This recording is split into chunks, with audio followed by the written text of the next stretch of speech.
Oh, welcome back to WOOK Plus. I'm Weekend WOOK, joined by Kev the Great Went for another WOOK Club, one of our favorite things to do each week. And this week we have one hell of a show, man. Holy shit. 4/14/93, St. Louis, live from St. Louis. What was that LP, the limited release? It was, yeah, I don't know. It was one of the live fish. I think it was called St. Louis 93, and it had this in the August And the show. August one. Yeah. Which is one of my favorites. This is the first one that we've had so far in this WOOK Club experience where I was actually familiar with the show. But man, it's been a little while, and going back and re-listening to it was definitely worth it. I really enjoyed it. Right, You want to set us up? Oh, I did a thing called 9 Jams that changed the band, 9 from 93. It was supposed to be every year. I only did 93, but the You Enjoy Myself made it.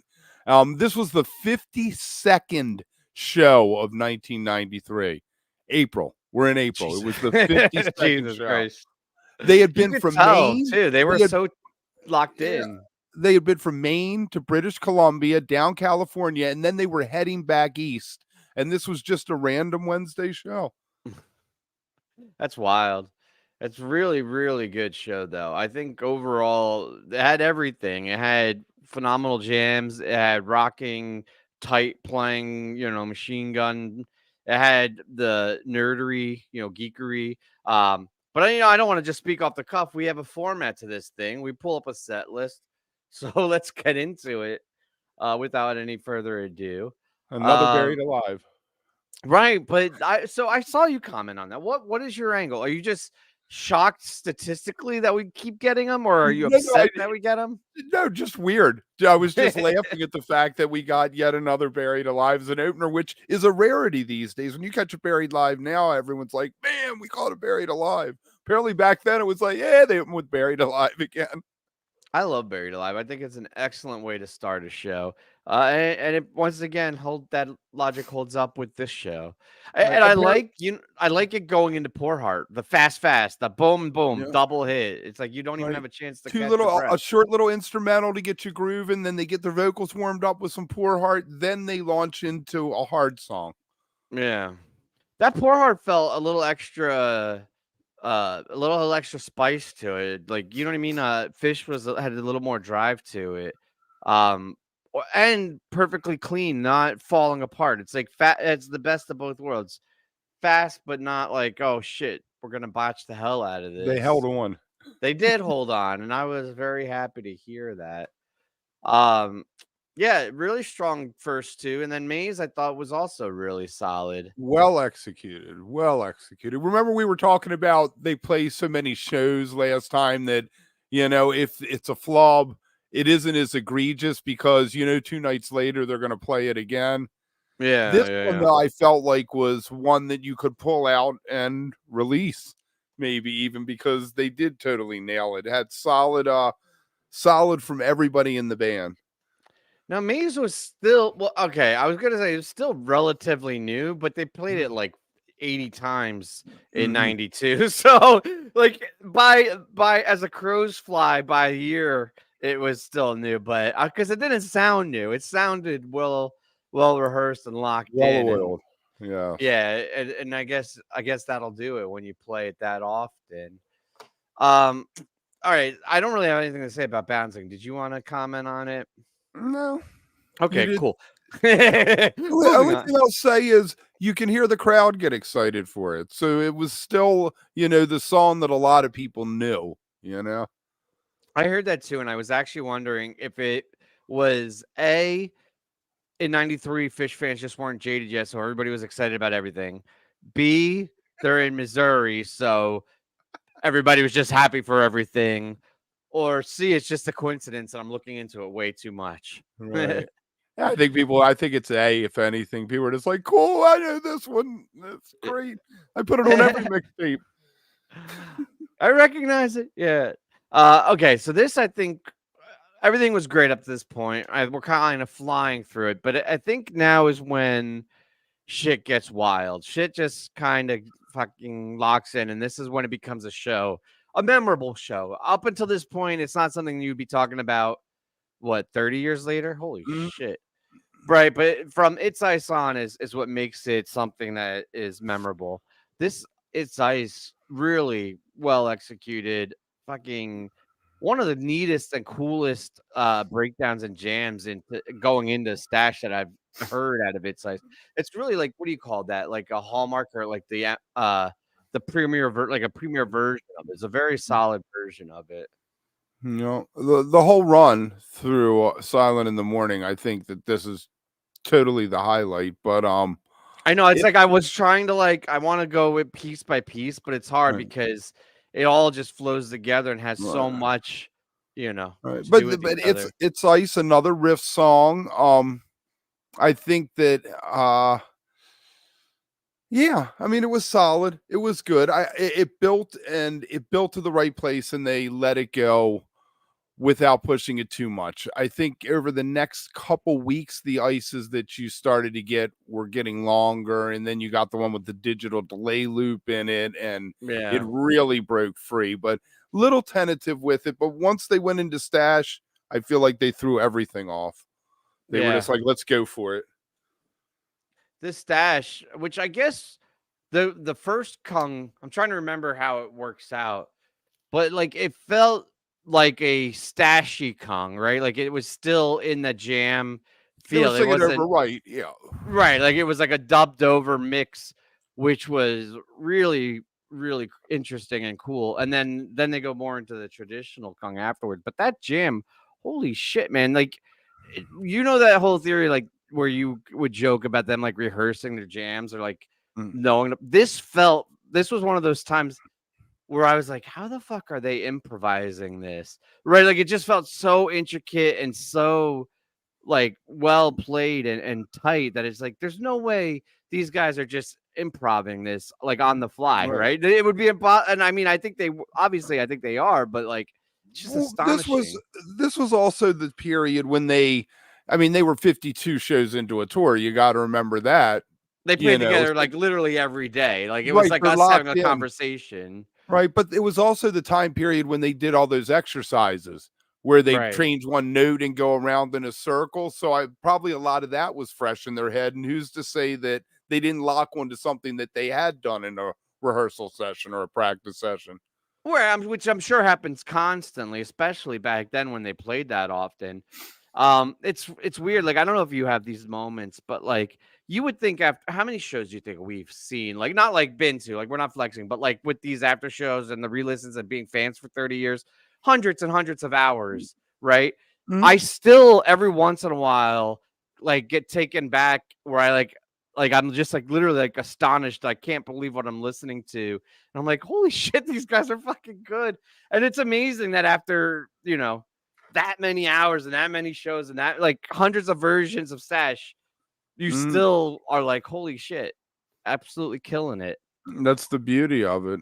Right. And That's why we really, still do it. right, really the second Stash is just the ending, kind of thing. And they do completely stop and then pick Kong up. But they had so much fun with it, I guess, while Trey was switching over to the acoustic guitar. Remember, he used to have the stand with the acoustic Yeah, guitar yeah, yeah. that he could play and then step back and play for Silent in the Morning, the electric.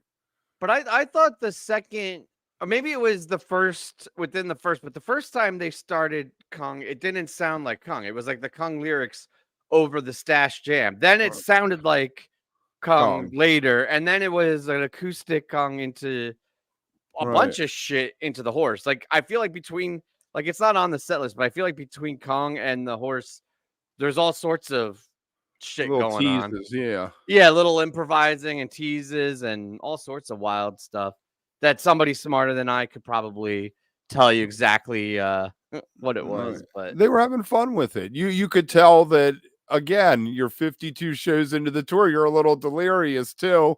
Random Wednesday night. Hey, we ended up with Kung and Stash. Oh, let's do it again before the horse. And then we get back into being serious with I don't know. I think not the horse, but Silent in the Morning might be one of the most underappreciated songs off of Rift. yeah, and I don't know if that's even wrong that it is, because of how great that album is. Right. I do think it doesn't always get the credit it deserves, and I'm always happy to catch it. But at the same time, pound for pound against the other shows, or the other songs on that album, it's hard to compete. But yeah, Yeah. I I really like the placement of it. I think it was cool to go in the acoustic and then into silent in the morning. Dude, the polyrhythms, oh my god. So all right, I don't want to nerd Go geek ahead, out too tell much. us about it. Tell So us the about it. melody and Trey and everything is in like a straight 16th, right? Like, and then underneath that, Trey does a 6/8 shuffle, or I guess like 3/4, and it creates this polyrhythm where you have like the triplets over the 16ths, and it gives you this really cool thing where it like feels, you know what I mean? Like I can't describe it other than to do that like kind of shimmy, like it throws you kind of off, but Like like when you're on a it's still boat. locked in, Like when right? you're And on a boat. but it's still every third beat hits and locks in, right? So it still Yeah. feels there and hitting and in time, but also kind of off. Yeah, the polyrhythms are so good, Jason. And I tell you what, Silent in the Morning has one of what Hunter was so brilliant with was the Dead was the standalone line, a line you could sing out and everybody knew, and it didn't matter what else the song said. You latched onto it. And Silent in the Morning has this exact thing happened to me just last year. That's one of those lines that brings the crowd together, and you just feel everybody like. I'm getting goosebumps. You just saying it. I'm like, yeah, that's what we live for, though, So right? that's why Silent in the Morning. I wish it got more play. You drop the horse, do it out of a jam as the slow song, you know. Yeah, or leave the horse. Whatever. Either way, I like the horse. Yeah. As a side note, today I discovered that I've seen every live version of Mercy, so I got that going for me. Damn, Kev, that's some street cred you got there. What are we talking about flexing? I don't know if people can handle that kind of stat. I think I had every version of Let's Go, that Mike song. Oh, yes. There you go. I have a few on my 100%, a few random weird ones. Okay. Divided Sky, great after Silent in the Morning. Divided Sky, little Oh weather man, you thing see working. Michael getting every version of Jennifer Dances. Nice. It's the best and the worst stat to have. Wait, did you already start talking about Divided Sky? I just said that it was great. You had Silent in the Morning and then Divided Sky, like you're looking out the window while you're silent in the morning.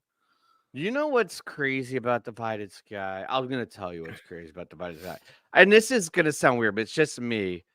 But at the beginning of it, I'm always like, oh, it's just another Divided Sky. It feels like, basic. It isn't, but in the beginning, I'm just like, I'm not excited by it, right? It's one of those songs that was like, but by the end, with like the melody and the beautiful and the guitar riff and the sustain and and all the things that you go through emotionally, I'm always moved by it. And every single time and you would think after a couple of times of that happening, I would still have that initial excitement. But every time I hear it, I'm just like, oh, great, it's Divided Sky, whatever. And then by the end, I'm just like, oh, holy shit.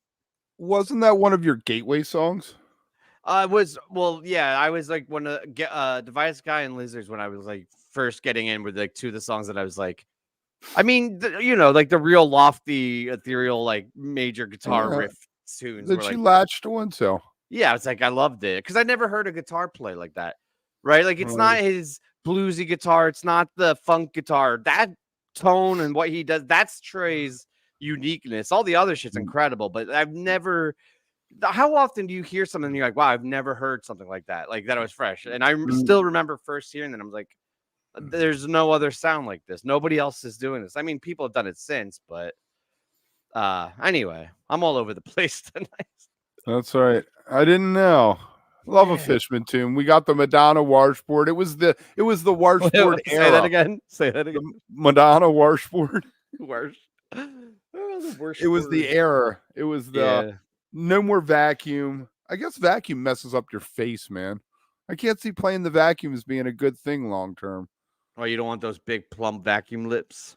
Your face gets pulled to one side or something. I don't know. Trombone was fun, but so we got. I mean, what do you say about I didn't know? My daughter came down and she's like, "Not this song." I was like, "Yup, this." I don't know. I liked hearing the washboard, and I like that song. I thought it yeah, I don't know. I don't really have I anything else to like it. say. It's a funny lyric. The Otis Redding, good for them. You know, They still had energy playing it. Like I've seen this live a couple of times, and maybe I'm like, I don't know, projecting on it, but the couple times I saw it, I felt like they were almost like not into it. Like it was almost like, you know what I mean? It was something they'd done for 30 years. They're like, oh, we'll just do that. Like listening to this version, it still felt like they were laughing at the joke, or right, like that. It was still like how it fits into the set list still was fresh and funny to them. Like it hadn't gotten worn out at all. So I like that little extra energy in it. Not to say that they feel worn out, but I just feel like sometimes it becomes like bored. Maybe bored Inception is or better. bored, right? Or like you lose the context of everything and it all just gets melded into the Right. history. And Trey's like, come on, Fishman, I didn't know tonight. Oh, come on, Trey. right, one of them is not into it, and it's usually going to be Mike or PHiSH. Probably Mike. Mike, God help him. She's like, oh, I want it. Like, Mike, we need your bass. Come on, Right, you got the lowest we need voice. a bass solo. And you don't get a song tonight. We're doing I Didn't Know in place of your song. Just shut up, Mike. Just sing the song. Golgi. Yeah, Golgi. Good closer. Yeah. It was their big rock and roll closer at the time because we hadn't got Character Zero yet, or anything like that. Or Antelope, I guess was, but while it was definitely a decent version, it was the one song in this set that wasn't like this was the, you know what I mean? I don't think I would go back to this Golgi. I've heard there's a lot of stronger, nicer Golgis. Like I'd go back to that stash, have gone back to it, and will go back to it many, many times. I don't think I would, the Golgi's like, okay, cool. It's a strong Golgi, whatever. But yeah, it was fun. Good way to close out the set. This set was pretty solid all the way across the board. I wish they still had sets like this. They don't really do that much. No. There would have been a shade in there somewhere. Right, or a Mercy, and you would have been there, and you'd be like, it's still 100%. Me and Mercy were like, yeah. Quick housekeeping. We are back tomorrow night, 9 Eastern, 6 Pacific, with WOOK Plus Live, our weekly live stream. We're going to be talking PHiSH rumors, lots of new rumors out there. We're hearing all things, and among other topics, in the latest headlines per usual. So tune in. Also, like this video if you haven't, or if you're watching it afterwards. If you're watching afterwards, let us know in the comments what you thought of this St. Louis show. Give us your opinions on it, and subscribe to the channel. We just broke 4,000, which was a nice little accomplishment, and we're looking ahead. We want to go straight to 5, so we appreciate everybody's support. And if you haven't yet, subscribe. It doesn't hurt. It's free. And then and also don't forget Sunday mornings we've been doing at 10 a.m. Eastern. I know that's early on the West Coast, but we've been getting some good people on. Last week we had JM Hart come on, and he was talking about Broke Down. He explained the thing going on at HF Pod with the ranking or the years or drafting or whatever they were calling. Why do you always make it sound so complicated? It wasn't that complicated. It's still complicated, man. In my mind. It still is. It's not that complicated. Make sure you check that out. But let's jump into this second section. Hold on. I want to say something about Jonathan now, since you brought him up. When he mentioned 93 being one of his favorite years, and I was like, no, 97. What the fuck are you talking about? Well, then the next day I listened to this show and I'm like, oh, I totally get what Jonathan meant. All right, let's get into the second set. I don't know if I needed to say that, but we got a marriage proposal. Yeah, where's the marriage proposal? Yeah. How cool was that? That was super cool. The Roger, right? Roger Holloway, I guess is his name. He didn't sound super romantic. I mean, the gesture itself was super romantic, but I don't know if it's like, if he was just like, that's how everybody was, or like he was just being cool. If he's like, hey, you want to get married?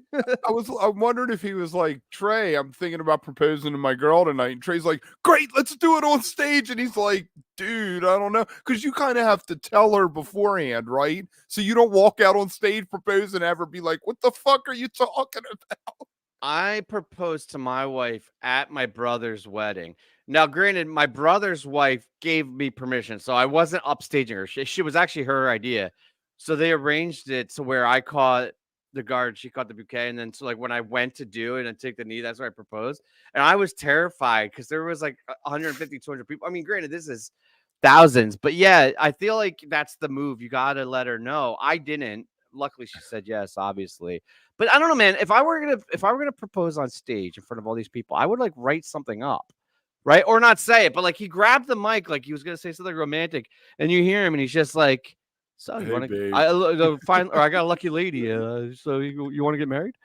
She says yes. I was like, "Come on, Roger, you do better than that, man." But hey, you got it. Anyway, that's a lot of talking about the proposal. You know what it made me think of was the Alpine Valley couple. I wonder if they got married. Wait, From refresh my memory. Contact from the Ruby Waves night when Trey was like, I met this couple and the guy said he would propose if Mike sang Contact. Yeah, I don't know. We'll have to track them down. All right. So we got a Roger song to open. Yeah. Strong version, right? A little extra, little you know, compact love in but it. fierce there. Oh, god damn. I misspoke about Poor Heart. I was thinking My Sweet One.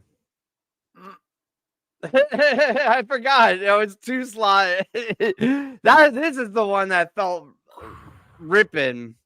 Not Poor. I mean, Poor Heart was good, but My Sweet One. This was the one that was ripping. It's crazy you get both of them in one show. It seems like usually it's one or the other. One or the other, and they're both in the 2 slot.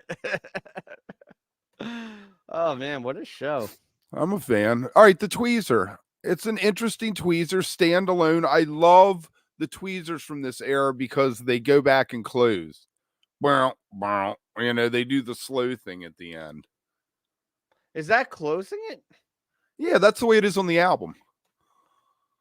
Yeah, I never thought of that as closing it, but I see. It's weird because you're right. That is how it is on the album, and that is closing. But in my mind, it was almost like a segue because they go into Mound, and it's. I wish they had to hit Mound though. If he had to hit the first beat of Mound on the last beat of Tweezer, it would have been perfect.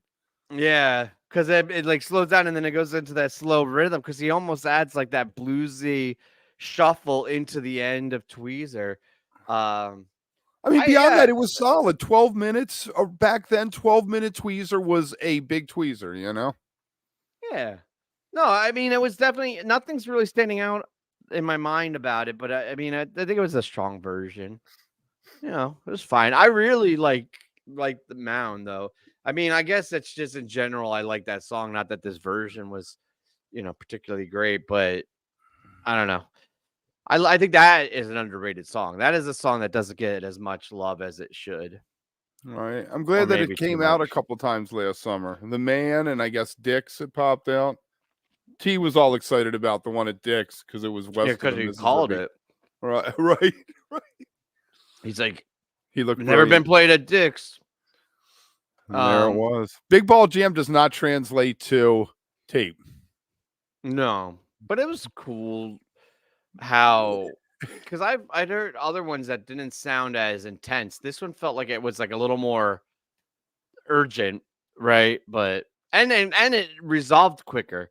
The other Big Ball Jams I've listened to felt like they just drag on for fucking ever. This one was kind of like it had an urgency to it, and it resolved. Although you were around, was this the point when they started like forcing it close? Because for a while they just let it go, and it would never end. So at this point, where they just like, yo, we'll do it, but it's forced out. Like we're like, okay, we're done. It went through the summer. I know that I saw one at Wolf Trap in the summer of '93. It's my least favorite of audience participation things. Yeah. I don't think it translated as well because version to version of it, night to night, when they did it, it sounds it's just the intensity of it maybe changes, but it's basically Fishman playing, right, the same thing. And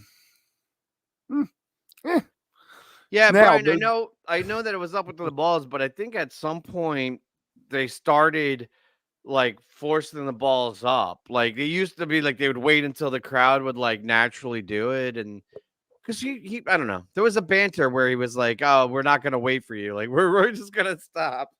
All right. Anyway, let's talk about this Yem because this was the highlight of the show. Well, maybe the stash, but this was the highlight of the set for sure. I think that this was the best, the most unique You Enjoy Myself of 93. And it was a year when they kept trying to break the song open and push it out of the composed way it had always been played. And I'm pretty sure that they talked about Spooky before, because I don't see Page coming off with the lyrics off the top of his head.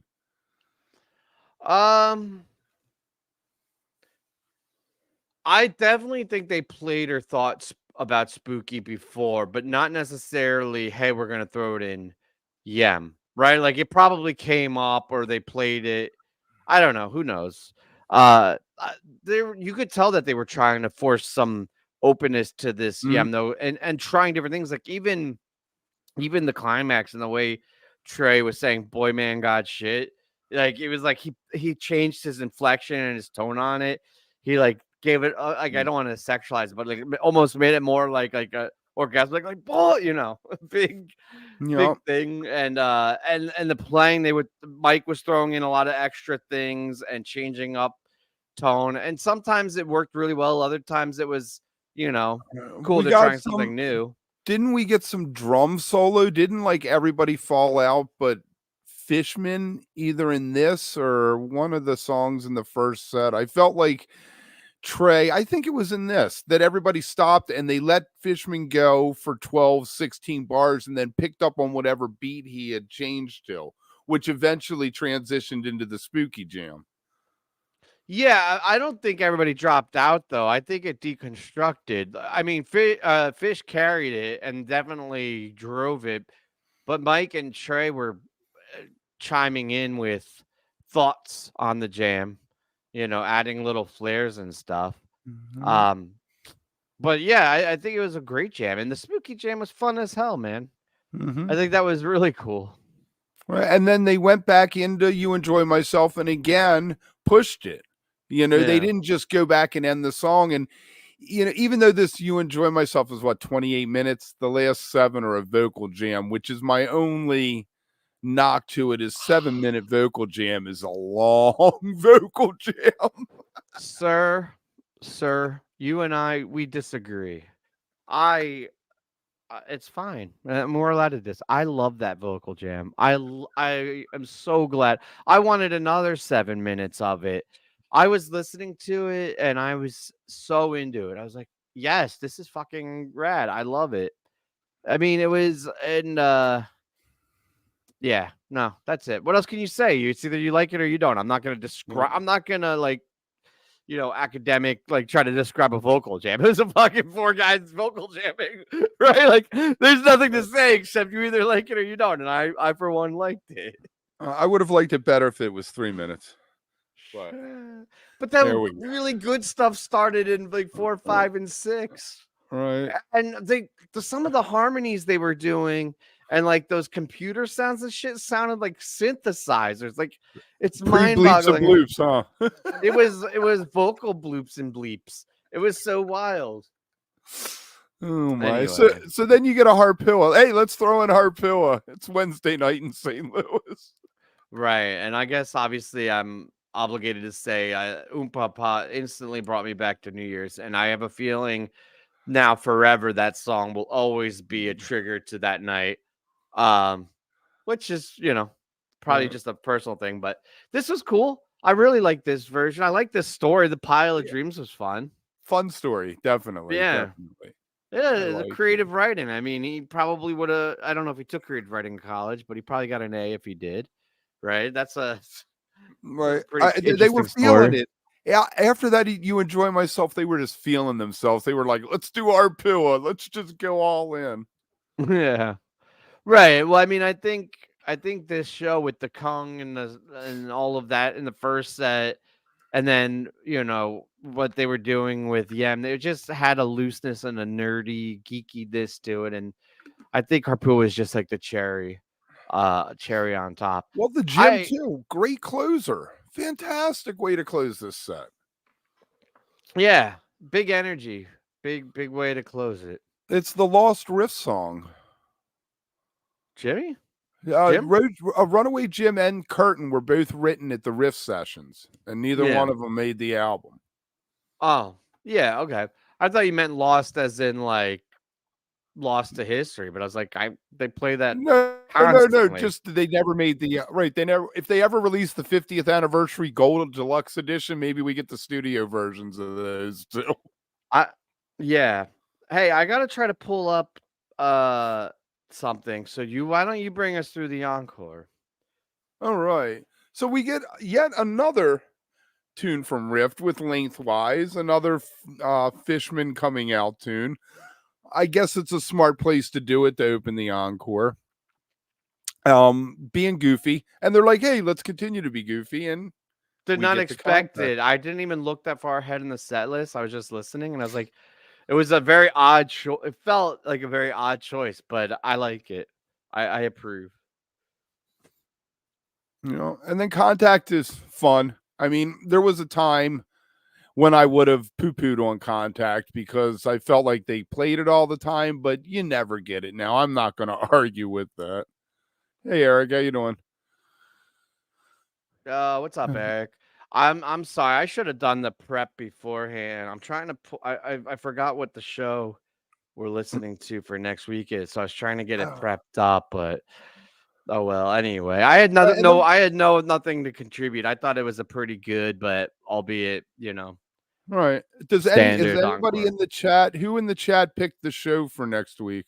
Because we think it was Randy, but I'm not 100% sure, and I don't know if Randy's here tonight. Then we get Tweezer Reprise, which you didn't always get back when you got a Tweezer back in olden times. So it was more a special thing when they busted out the Reprise. I don't want a goldfish. I'm glad. I mean, I'm okay with them not finishing Harpua for what we got. Almost finished. My God, they were so close. It was like 98%. No, but they didn't do Dog in the Station and everything, did they? Oh, right. I forgot about that. I wasn't thinking about it, but then listening to this one, I was like, man, I do really love the end of Harpua. Like, I really do. And now I'm like, after listening to that whole jazzy thing again, I'm like, I kind of hope they do finish it. They're not going to. Like, that would be silly, but there you go. 6/22/94. How the fuck do you remember that, Mike? I mean, thank you. It sounds right. Right. I think that was it. So that was what, Star Lake, maybe? I feel like I was at that show. I could do this offline. I'll double check. Yeah, we'll post to the socials a screenshot of what it is. Yeah, but since it's the last Tuesday of the month, for those of you who don't know, we switched things up and we listened to a Grateful Dead show. T will be back, so I know you guys are going to love talking about it. And then after that, we'll get back into PHiSH. I was there then. I went and saw most of Summer Tour in '94. Oh, good. Maybe that'll unlock some memories when you listen to it. Maybe. I think I have a good picture of me in the lot. No, one of the years going to Buckeye Lake. Quick story. Get pulled over because I don't use a turn signal, right? And the cop says, I just wanted to make sure your turn signals were working. And I was like, cool, dude. I'm going to the gas station and hitting the show. Wouldn't happen to have any weed, would you? Made me give him his weed, wrote me an $80 ticket. And I was like, you dick. He said, and then you know what he said to me when he handed me the ticket? Don't worry, you'll find more on that parking lot. Wanted to smack the taste out that. And then he sat there in his car with his pulled over the next guy and probably smoked your weed. Sitting there with free weed. Yes, Jason. Legend Valley, it's called now. What a bogus ass name. It was Buckeye Lake. Wait, did you write this down, or else we're going to have to dig through the comments 6/22/94. 6/22. Okay, remember that. Are you going to remember that? Yes. I thought I was going to remember from the last time we've said it. We've said it a couple of times, and I keep forgetting it. Oh, man. Holy shit. All right. Well, anyway, St. Louis, great fucking show. And Thank you guys for watching. We appreciate it. See you next time. See you tomorrow night, actually. Tomorrow. Yeah. Fuck it. Let's do it again.